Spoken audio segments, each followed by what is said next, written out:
இந்த 25 வருஷமா இந்த பாலக்கோடு சட்டமன்ற தொகுதிங்கிறது ஒரு குறிப்பிட்ட நபரனுடைய, ஒரு குறிப்பிட்ட கட்சியினுடைய, குறிப்பிட்ட கட்சியை சார்ந்த நிர்வாகிகளுடைய கோட்டையாவே தான் இருந்துச்சு.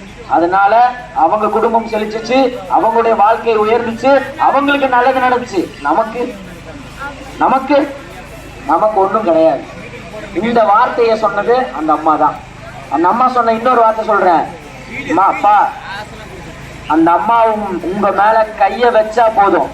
அந்த மாரியம்மன் சாமியை இப்ப அண்ணன் கூப்பிட்டு வந்தாரு இல்லைங்களா, அந்த மாரியம்மா உங்க வேட்பாளர் மேல நைட்டு தூங்கும் போது ஒரு கை வச்சா போதும், கண்டிப்பா நீங்க தான் ஜெயிக்க போறீங்கன்னு சொல்லுச்சு. அவர் போய் சாமி கும்பிட்டு வந்துட்டாரு.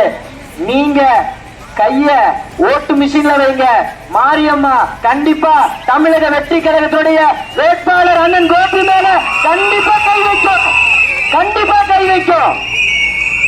அந்த அம்மா நம்முடைய வேட்பாளர் மேல கைய வச்சு அந்த அம்மாவுடைய ஆசையை கொடுக்கும்.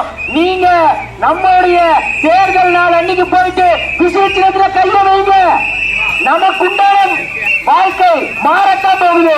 அதை கொடுக்கக்கூடிய ஒரே ஆளாக நம்முடைய அண்ணன் ஆர் கோபி அவர்கள்